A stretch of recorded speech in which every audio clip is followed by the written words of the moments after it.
اعوذ باللہ من الشیطان الرجیم بسم اللہ الرحمن الرحیم۔ اب بات آ جاتی ہے ابلیس کی انسانی دشمنی۔ اب ابلیس انسان کا دشمن کیسے بنا اور ابلیس کیسے یہ بنا؟ کیونکہ ابلیس پہلے جو تھا وہ فرشتوں کا استاد تھا اور اس کا نام ابلیس شیطان یا لعین نہیں تھا، بلکہ اس کا نام عزازیل تھا۔ ابلیس اس لیے لعنت کا مستحق ہوا کہ اس کے طرز عمل میں حضرت آدم علیہ السلام کی تنقیص و تحقیر اور ان پر فخر و تعلی کا اظہار ہے، حکم الہی کی مخالفت ہے، جبکہ آدم علیہ السلام کا نام لے کر سجدہ کرنے کا حکم دیا گیا تھا۔ پھر اس نے جو عذر پیش کیا وہ بھی بیکار، بلکہ عذر گناہ بدتر از گناہ کا آئینہ دار ہے۔ اللہ تعالیٰ نے بنی اسرائیل میں اس کا تذکرہ کچھ یوں فرمایا ہے، جس کا ترجمہ ایسا ہے: اور جب ہم نے فرشتوں سے کہا کہ آدم علیہ السلام کو سجدہ کرو تو سب نے سجدہ کیا مگر ابلیس نے نہ کیا۔ ابلیس کہنے لگا، بھلا میں ایسے شخص کو سجدہ کیسے کروں جسے تو نے مٹی سے پیدا کیا ہوا ہے؟ کہنے لگا، دیکھ تو یہی وہ ہے جسے تو نے مجھ پر فضیلت دی ہے، اگر تو مجھ کو قیامت کے دن تک کی مہلت دے تو میں تھوڑے سے شخصوں کے سوا اس کی تمام اولاد کی جڑ کاٹتا رہوں گا۔ اللہ نے فرمایا، یہاں سے چلا جا، جو شخص ان میں سے تیری پیروی کرے گا تو تم سب کی سزا جہنم ہے اور وہ پوری سزا ہے، اور تو ان میں سے جس کو بہکا سکے اپنی آواز سے بہکاتا رہے اور ان پر اپنے سواروں اور پیادوں کو چڑھا کر لاتا رہے اور ان کے مال اور اولاد میں شریک ہوتا رہے اور ان سے وعدہ کرتا رہے، اور شیطان ان سے جو وعدہ کرتا ہے سب دھوکہ ہے۔ جو میرے مخلص بندے ہیں ان پر تیرا کچھ زور نہیں، اور اے میرے پیغمبر تمہارا پروردگار کارساز کافی ہے۔ اب اللہ تعالیٰ نے بنی نوح انسان کو ابلیس کی دشمنی پر متنبہ کیا اور اس کے انجام بد سے ڈرایا، جیسا کہ سورہ کہف میں ارشاد باری تعالیٰ ہے، جس کا ترجمہ کچھ یوں ہے: اور جب ہم نے فرشتوں کو حکم دیا کہ آدم علیہ السلام کو سجدہ کرو تو سب نے سجدہ کیا مگر ابلیس نے نہ کیا،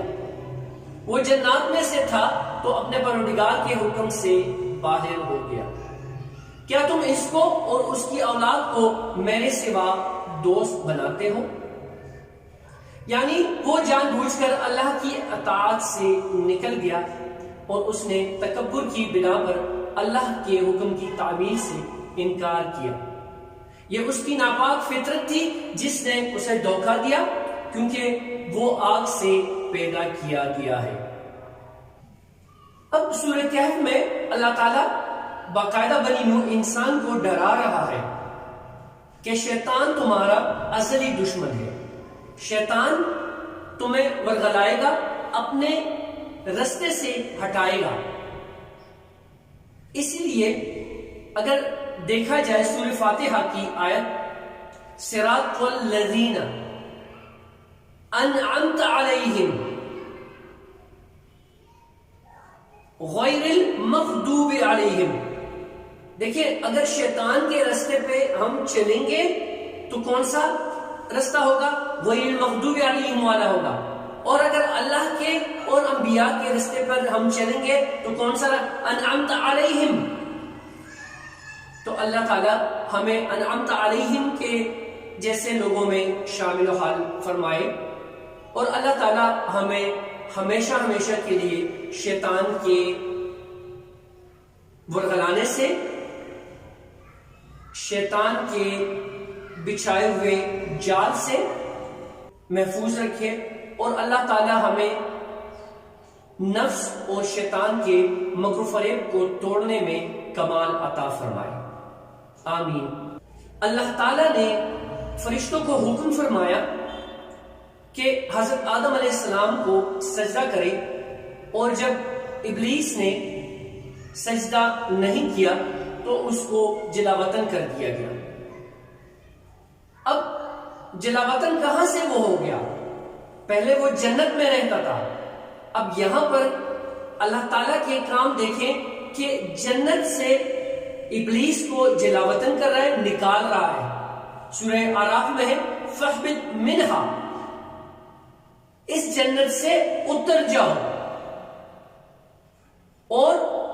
اخرج منہا، اس سے نکل جا۔ اس سے معلوم ہوتا ہے کہ وہ آسمان پر تھا،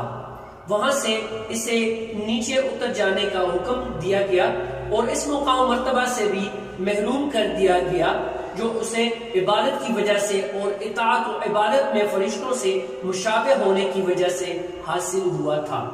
اس کے تکبر، حسد اور نافرمانی کی وجہ سے اس سے یہ مرتبہ سلب کر کے اسے ذلت العنت کے ساتھ زمین پر پھینک دیا گیا۔ اب جیسے ہی شیطان کو جنت سے نکال دیا گیا، دو چیزیں اللہ تعالیٰ نے جنت سے نکال دی تھی، ایک شیطان اور دوسرا سانپ۔ اور اسی اثنا میں اللہ تعالیٰ نے فرمایا تھا کہ یہ دونوں تمہارے دشمن ہیں، شیطان بھی تمہارا ازلی دشمن ہے اور سانپ بھی تمہارا ازلی دشمن ہے، اس سے بچ کے رہنا۔ ابن آدم چونکہ آدم علیہ السلام کی اولاد ہے، اور ایک سجدہ جب ابن آدم یہاں زمین پر سجدے میں گرتا ہے تو یہاں پر شیطان بہت افسوس کرتا ہے اور ایک سائڈ پہ جا کے رونے شروع ہو جاتا ہے کہ ہائے افسوس، بنی آدم نے سجدہ کیا اور وہ ہمیشہ ہمیشہ جنت میں جائے گا۔ تو اس کا یہ مطلب ہے کہ جب ہم سجدہ کرتے ہیں تو اسی سجدے میں ہماری بقا ہے، اسی سجدے میں ہماری فنا ہے، اسی سجدے میں ہماری عبادات ہے، اسی سجدے میں ہمارا پل ہے، اور اسی سجدے میں ہمارے لیے جنت ہے۔ اگر اس سجدے کو ہم نہیں کرتے تو جس طرح شیطان ہائے افسوس کرتا ہے، اسی طرح ہم بھی پھر افسوس کریں گے کہ کاش ہم سجدہ کر لیتے۔ اب جب اللہ تعالیٰ نے ابلیس کو لعین کر دیا، جنت سے نکال دیا، زمین پہ پھینک دیا، تو یہیں پر ابلیس نے اللہ تعالیٰ کے روبرو حاضر ہو کے اللہ سے تا قیامت مہلت مانگی کہ اے پروردگار یا رب العالمین، مجھے بھی مہلت دے دیجیے گا کہ قیامت تک میں تمہارے بندے کو ورغلاؤں گا، میں ابن آدم کو ورغلاؤں گا، کیونکہ ابن آدم کی وجہ سے میں لعین بن گیا ہوں، کیونکہ ابن آدم کی وجہ سے میں ملعون بن گیا ہوں، کیونکہ ابن آدم کی وجہ سے میں شیطان بن گیا ہوں، اور آج سے میرا اور ابن آدم کی دشمنی کا آغاز ہو چکا ہے۔ میں ابن آدم کو ہر اس رستے سے ہٹاؤں گا جو یا اللہ تیرے رستے پہ جائے گا، جو تیرے پیغمبروں کے رستے پہ جائے گا، جو تیرے رسول کے رستے پہ جائے گا، جو تیرے نبیوں کے رستے پہ جائے گا، جو تیرے قرآن کے رستے پہ جائے گا، جو تیرے لیے سجدہ ریز ہوگا، میں اس کو ورغلاؤں گا، میں اس کو اس ٹریک سے ہٹاؤں گا۔ اور یہی سے دشمنی کا آغاز ہو چکا ہے، جو کہ اللہ تعالیٰ ہمیں قرآن میں بار بار ارشاد فرما رہا ہے کہ شیطان ہمارا ازلی دشمن ہے، ازلی دشمن تھا، ازلی دشمن ہے اور ازلی دشمن رہے گا۔